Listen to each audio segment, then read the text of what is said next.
Look how good these tomatoes are doing. And these tomatillos. Oh man, this is exciting. The peppers look mostly good. More of them down here. This one is struggling a little bit, but looking better now that I've brought it in the greenhouse. Probably should trim that off. Which one is this? The sweet banana? Nope, that's the shishito. But these guys look happy. That's the banana. This one looks really happy. This is the ahiriko. But these are all of my jalapenos and serranos. Just soaking up the heat in the greenhouse until their garden beds are ready. Same with all of this. But this makes me happy. Some flowers that didn't come up, some old flower seeds that did. We got some morning glories coming up. And all of these marigolds. Y'all, look at this craziness. This is brandywine tomatoes.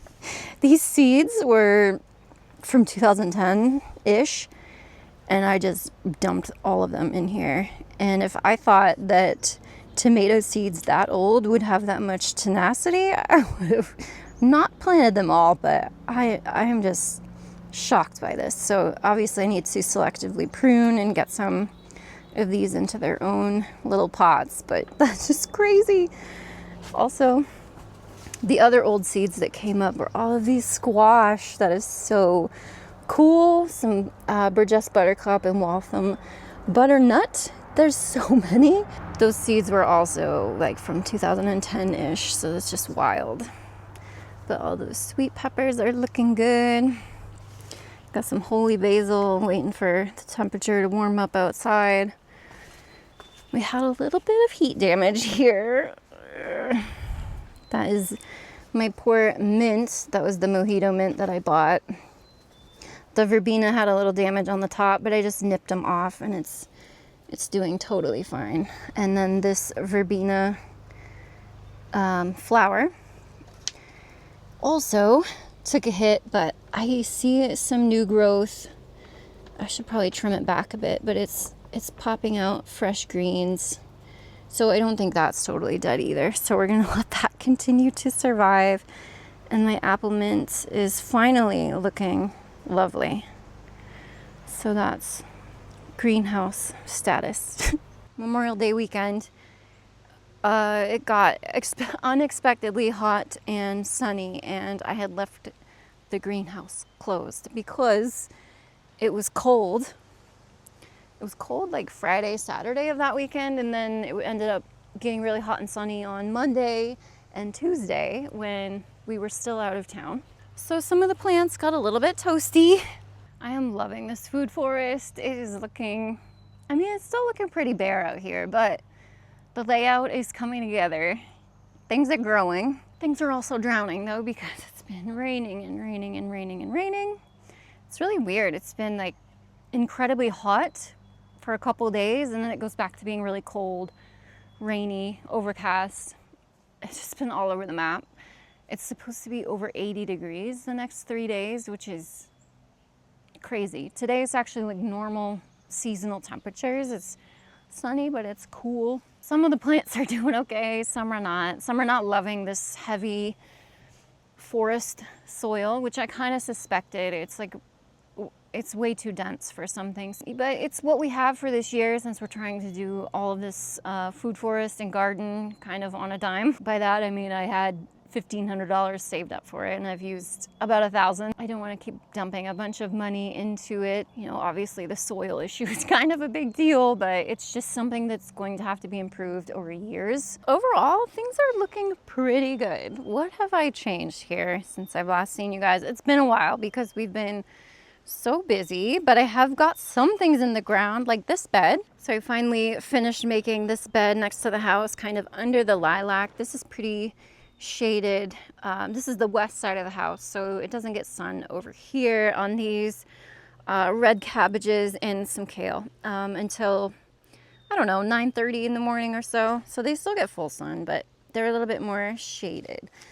They seem to be doing really well here. So this, like I said, this soil is just straight from our forest and it's so compacted, and I've been just kind of mixing in some bagged soil and some horse manure with each one just to give their roots a little bit of a chance before they have to try to fight through this hard soil. They seem to be doing okay so far. These cabbages look great, you know, other than the bugs are enjoying some of them, which is fine.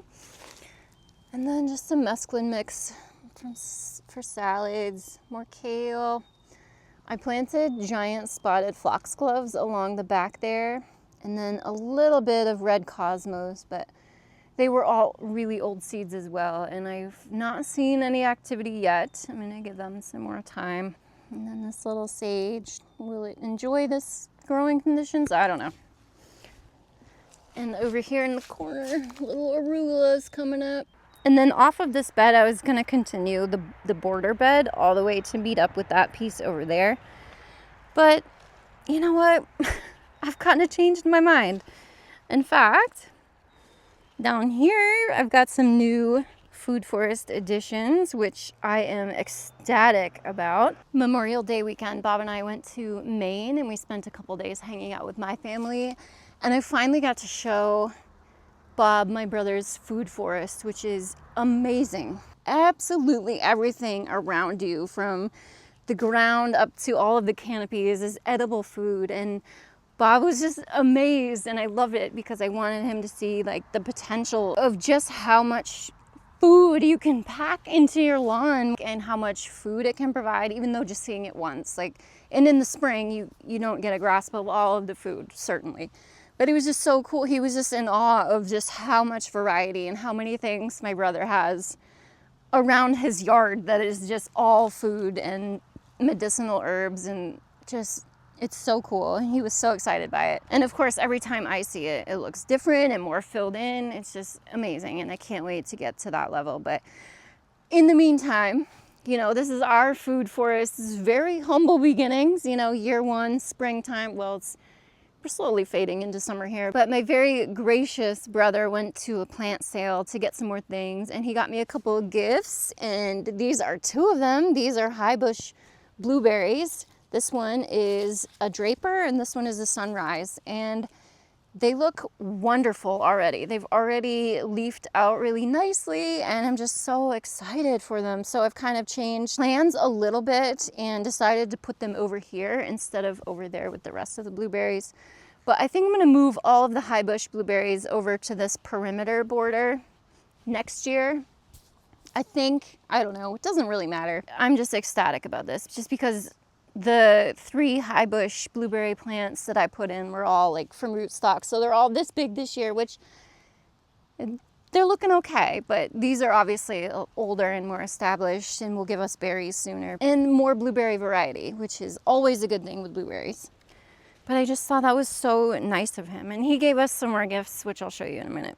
Now the sun's coming out. It's getting a little warm out here. I ended up putting our Brussels sprouts just straight up in the ground instead of trying to build another raised bed out of the forest soil.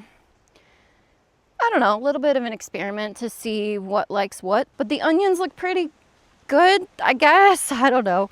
What else have I done?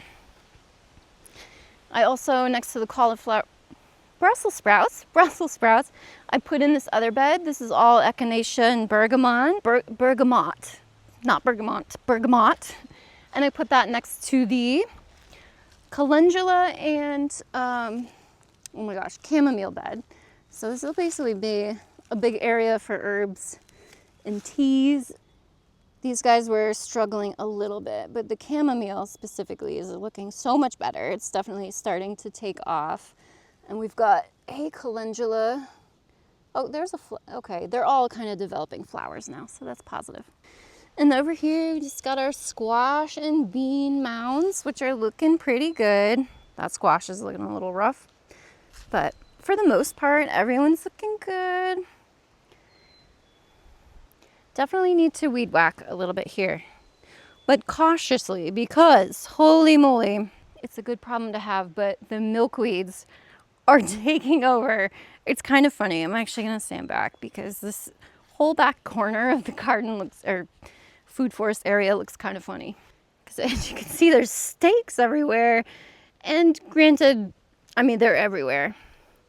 It's kind of hilarious because it looks so goofy, but those are actually hose bumpers. Because as I'm dragging the hose around out here to water things, I've had some close calls with plant decapitations. So it's just insurance against myself that I don't clean out any plants with the hose, because that sucker, it's like a commercial grade hose, so it's pretty stiff. So I had to put these bumpers in so I don't kill anyone with the hose. But then I started finding all of these milkweeds, and you know, obviously everyone on this planet should be doing everything they can to protect and grow more milkweeds. So I'm just trying to kind of do my part. These ones are huge and amazing. I think those were the first two that I spotted.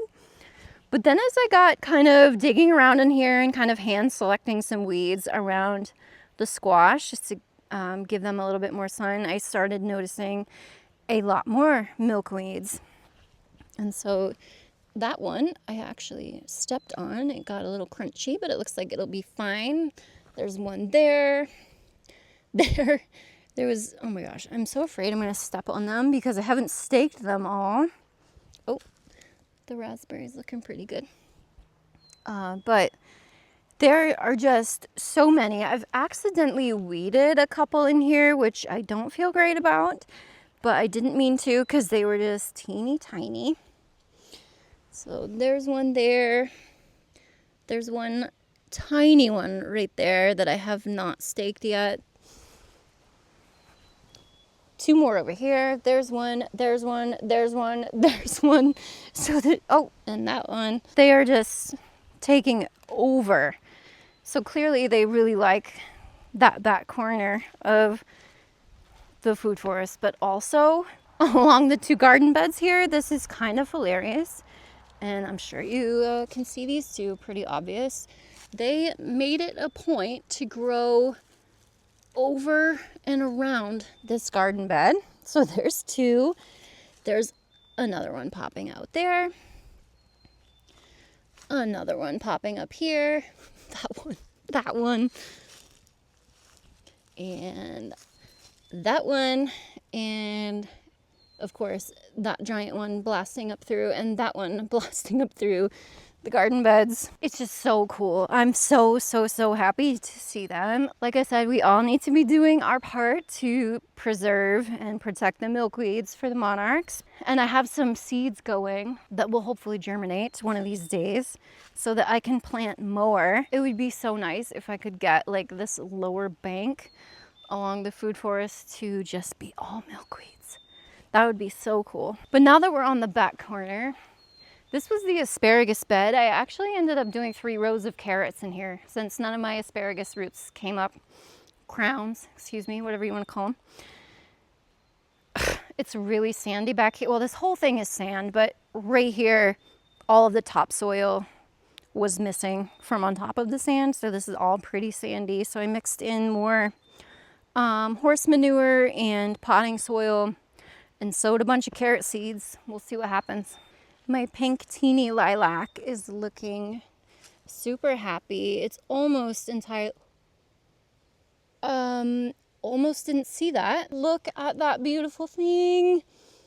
That makes me so happy. But that lilac is looking so good. And the honeyberries, look how beautiful those look. I mean, they're loving all this rain. And they're pretty hardy, which I knew, which is exciting. My brother sent me a picture this morning actually of his giant bowl of honeyberries that he's already been able to harvest off of his bushes. I'm so looking forward to that. If you've never tried a honeyberry, I highly recommend one. It's like I think Google called it the taste of like a raspberry blueberry cross. They're very good. They're big, beautiful purple berries, very antioxidant rich, just like blueberries. And the low bush blueberries are looking great for the most part. This one, I think I saw it this morning. Yeah, there is some tiny berries. Yay. Which I know you're kind of supposed to clip them off the first year to let the plant just focus on roots, but you know, it's just a few. It's nothing crazy. I'll let the birds and critters have them, whatever. And then these are the other 3 high bush blueberries that I thought all died. This one's looking questionable, but it's still got a little bit of green, so I'm not giving up hope yet. But these 2 look much better. That one's definitely pushing up new green. And this one even better still. So I'm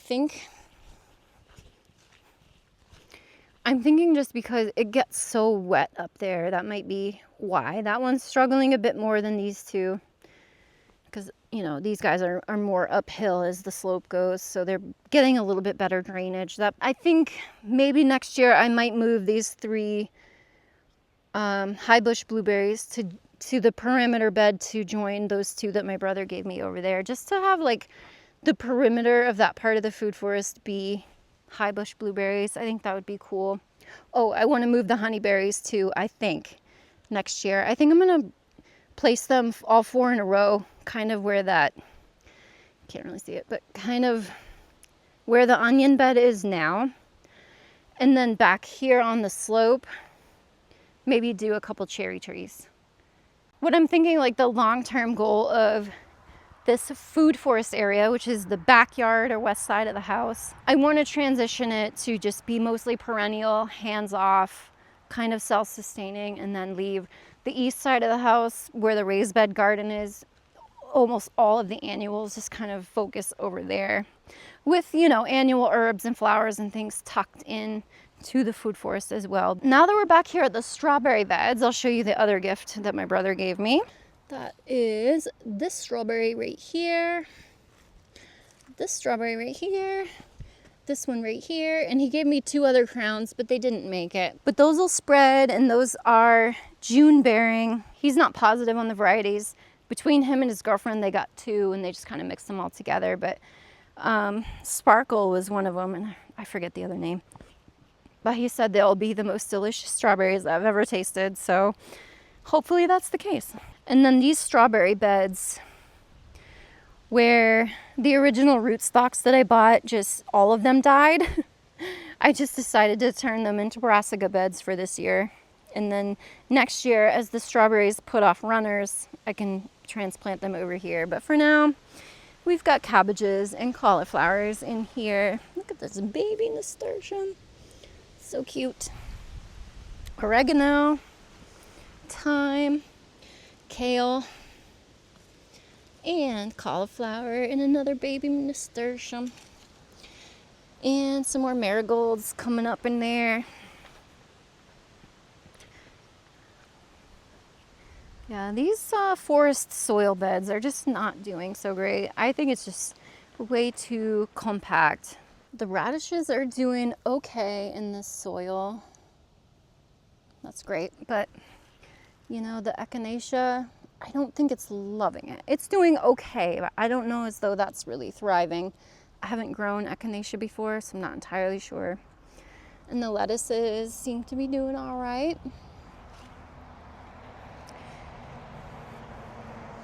But yeah, this bed, the echinacea and the bergamot, they just really don't seem to be getting any bigger. So I don't think they love this. Hopefully the echinacea does better in that bed, but time will tell. We've got some poppies coming up. Hopefully they do okay. And then we still have all of these things that are just patiently waiting for their beds to be built. So it's just kales and broccolis and cabbages mostly, and some chamomile that's going to go in the front yard, and all of that celery, loofah. And of course, I'm just waiting for this lavender to get a little bit bigger, and I'll transplant them around. And hopefully all of those things waiting to go into raised beds won't have to wait too much longer. We finally got all of the parts for the sawmill, so we can start making our raised beds over here in the front yard. Got a giant tarp that's just been attempting to kill all this damn crabgrass so that we can put the raised beds in here. So this is the east side of the house. This will be our raised garden bed area. I did so far start this one bed in the ground. just because we weren't gonna put a raised bed right next to the rock wall. But in here is an interesting mix of flowers, a lot of celosia at the front that I bought starts. Behind them is a row of broccoli and some kale. And then behind that, you can see a few are starting to come up. We've got a row of zinnias that goes down the line. And then at the back, there's a tiny one right there, but there's two right there. We've got more sunflowers coming in. We put sunflowers right at the edge so that it can hopefully be a noise block from the road. This will be kind of our outdoor seating, outdoor grilling area, so a little bit of noise block will be nice. Then down on the second terrace, and yeah, we are in desperate need of some weed eating over here, hopefully in the next couple days. But down on this second terrace is where I've got the rhododendrons, which are looking lush and amazing. Look at all of this bright green growth that these put on this year. These have almost doubled in size from when I bought them and put them in, so that makes me really happy. And the forsythia and buddleia are not doing too bad.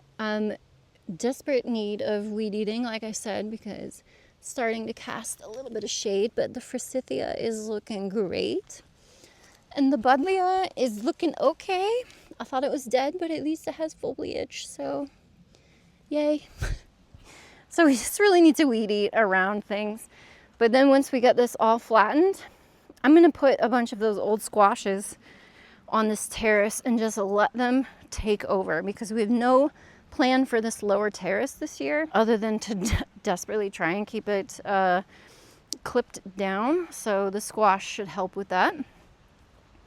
Phew, sun is warming up, which is fine with me. Oh, it's so lovely. You guys, I cannot wait to get this raised bed garden in. I feel like we are behind, which we're not. It's totally fine. It's fine. For the most part, at least everything that's going to be going in them has already been started and has some good growth on it. But dang, I know those brassicas just want to take off. So hopefully in the next few days we can get that started. Our average last frost end date was a few days ago, so we are fully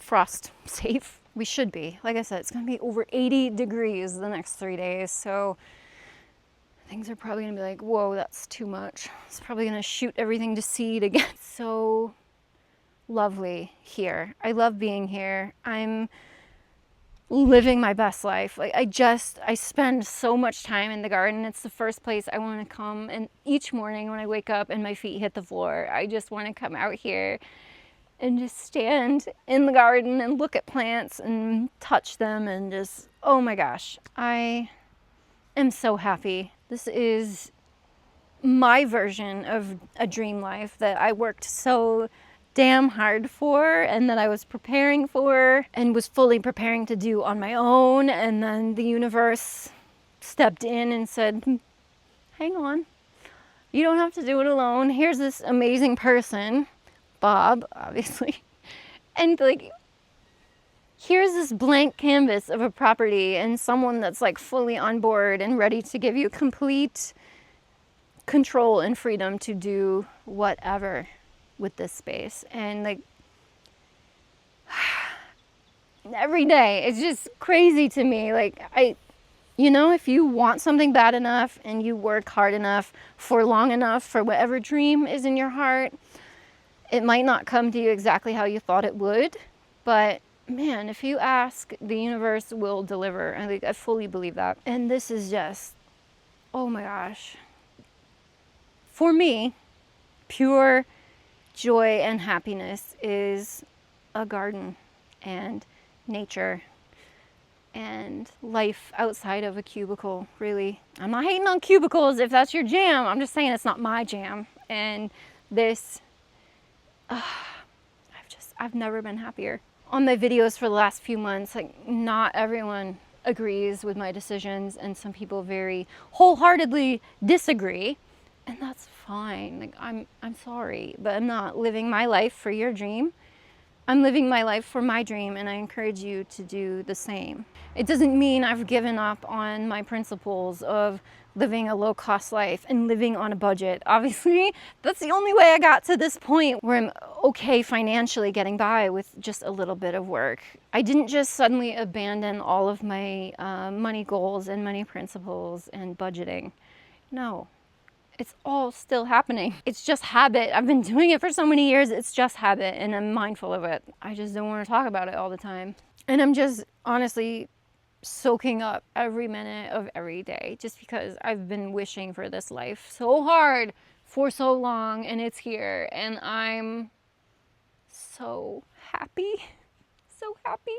So I'm gonna go soak up some more of this beautiful life. Thank you guys for being here. Thank you for your support. I'll hopefully see you in a few days with some much more exciting garden updates. Bye guys.